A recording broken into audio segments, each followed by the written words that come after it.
नमस्कार मित्रों, भगवत चर्चा में एक बार फिर आप सबका स्वागत है। कल हम लोगों ने भगवत गीता के 15वें अध्याय के 7वें श्लोक में चर्चा किया था। 7वें श्लोक में भगवान श्री कृष्ण ने यह कहा था कि ममैवांशे जीव लोके, कि ये जो जीव है मेरा ही अंश है और जो सदा से रहा है और सदा रहेगा। लेकिन ये जो जीव है मेरा अंश होने के बावजूद अपनी ज्ञानेंद्रियों और मन के द्वारा संसार के प्रति आकर्षित हो जाता है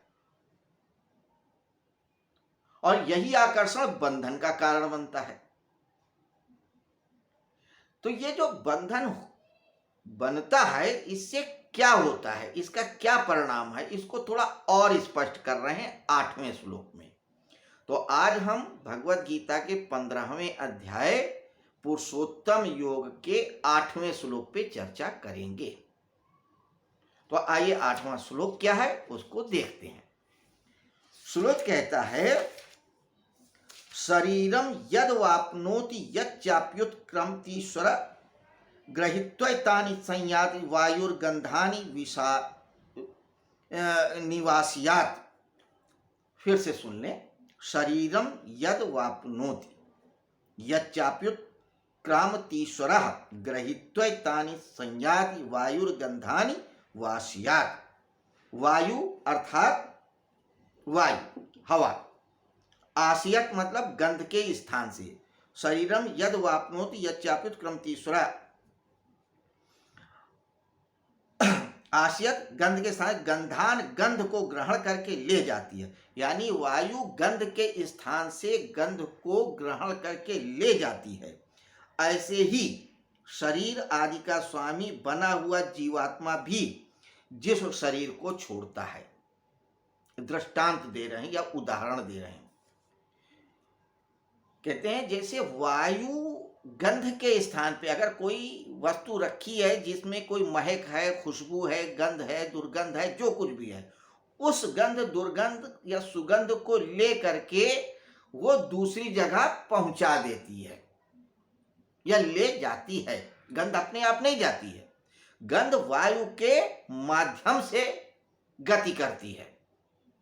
जैसे ठीक उसी तरीके से जो शरीर के अंदर जीव है भी इसी तरह शरीरम उत्क्रमति, शरीर को जो जीव छोड़ता है, जीव जब इस शरीर को छोड़ता है या मृत्यु को प्राप्त होता है तो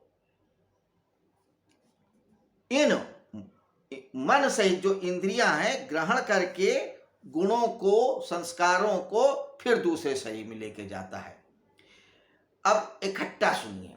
कहते हैं जिस प्रकार से गंध को वायु एक जगह से दूसरी जगह स्थानांतरित करती है, ठीक उसी प्रकार से संसार के जो लोभ, मोह, घृणा, आसक्ति, विरक्ति, जो भी गुण है, इन सब को यह शरीर अपनी ज्ञानेंद्रियों और मन के द्वारा एक जगह से दूसरी जगह ले जाता है।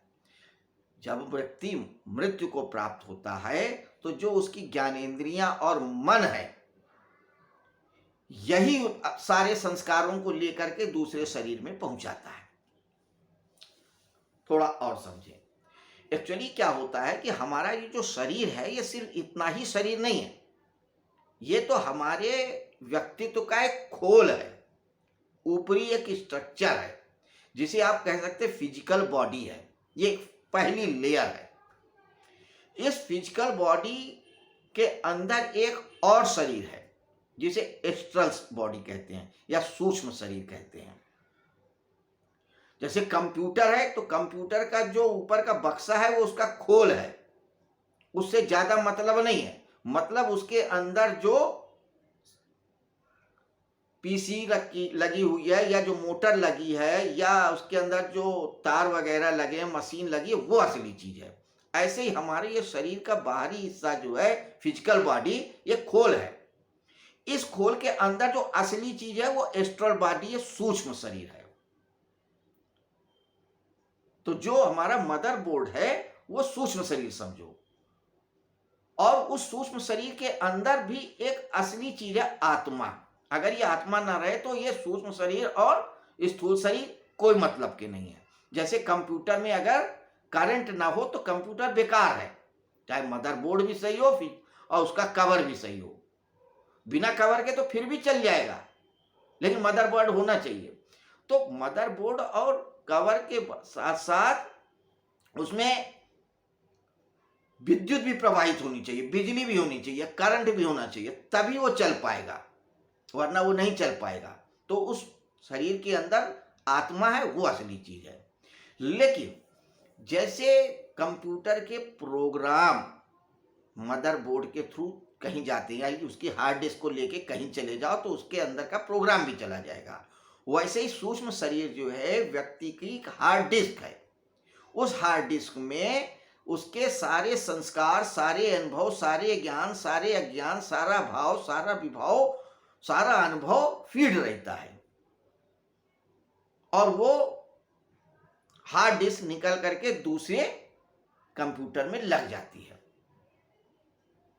चूंकि महाभारत के समय में कंप्यूटर को उदाहरण नहीं था तो वायु के उदाहरण से किया, और वायु का उदाहरण इसलिए भी दिया क्योंकि वायु तो जब तक जीवन है तब तक रहेगी, अगर वायु नहीं है तो जीवन नहीं है। तो भगवान श्री कृष्ण ने भगवत गीता में वही उदाहरण दृष्टांत दिए हैं जो हमेशा थे और हमेशा रहेंगे।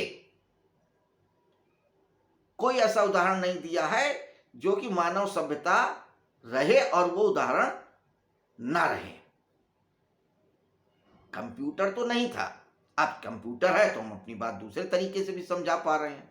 तो कह रहे हैं कि जैसे वायु गंध को लेकर के एक स्थान से दूसरी स्थान पहुंचाती है, वैसे ही हमारे शरीर में जो भी संस्कार है, जो भी ज्ञान है, उन सबको मन इन इंद्रियों के साथ लेके चला जाता है जब व्यक्ति की मृत्यु होती है तो दूसरे शरीर में। तो जब व्यक्ति का जन्म होता है दूसरा, तो पिछले जन्म के संस्कार, गुण, ज्ञान रहते हैं। हाँ, अपरोक्ष रूप से रहते हैं, लेकिन रहते हैं। तभी तो एक व्यक्ति बचपन से ही बहुत बड़ा संगीतज्ञ हो जाता है, कोई बहुत बड़ा विद्वान बन जाता है जल्दी, कोई बहुत बड़ा खिलाड़ी बन जाता है, कोई बदमाश बन जाता है, कोई चोर बन जाता है, कोई नेता बन जाता है। तो ये पिछले जन्मों के संस्कार हैं जो मन के द्वारा और सूक्ष्म इंद्रियों के द्वारा उसके दूसरे शरीर में आ जाते हैं। तो ये इसलिए बता रहे हैं बात, क्योंकि वो कहते हैं कि ये जो जीव है वो सनातन है, कभी नष्ट नहीं होता। अगर सनातन नहीं होता तो जब व्यक्ति खत्म होता है, ये इस शरीर की मृत्यु होती है, तो वो भी मृत्यु हो जाती। सारी चीजें, चाहे संस्कार हो, चाहे ज्ञान हो, चाहे अनुभव हो, कुछ भी हो, लेकिन ये संस्कार, ज्ञान और अनुभव ही पिछले शरीर से उठ के नए शरीर में चले जाते हैं। तो उसके साथ साथ वो आत्मा भी चली जाती है। फिर वो नया शरीर खत्म होता है तो दूसरे में चले जाते, फिर तीसरे में। इस प्रकार से आत्मा के साथ ये संस्कार सूक्ष्म रूप से चलते रहते हैं और ये अनवरत चलता रहता है। तो यहाँ पे आत्मा की अमरता को बता रहे हैं और मनुष्य कैसे बंधन में पड़ा रहता है वो भी बता रहे हैं इस दृष्टांत के द्वारा। तो भगवान श्री कृष्ण छोटे छोटे दृष्टांत, छोटे छोटे उदाहरणों के द्वारा अपनी बात को स्पष्ट करते हैं बड़ी खूबी से। दृष्टांत और उदाहरण वही देते हैं जो सर्व जगह उपलब्ध हो और हर काल में।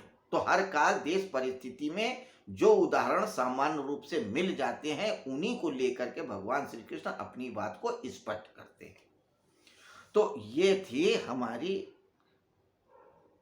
15वें अध्याय के 8वें श्लोक पे छोटी सी चर्चा, जिसमें हमने यही जाना कि मनुष्य के ज्ञान, अज्ञान, भाव, विभाव, सारे संस्कार रूप में मन में सूक्ष्म रूप से स्थित होकर के इंद्रियों के द्वारा नए शरीर में चले जाते हैं। जब नया शरीर भी वृद्ध हो जाता है, नष्ट हो जाता है, तो किसी और शरीर में चले जाते हैं। ये सिलसिला चलता रहता है जब तक कि जीव परमात्मा को नहीं प्राप्त हो जाता, या जिस दिन उसको ये भाव हो जाता है कि मैं ही जीव हूं और मैं ही परमात्मा हूं, उस दिन बात खत्म हो जाती है।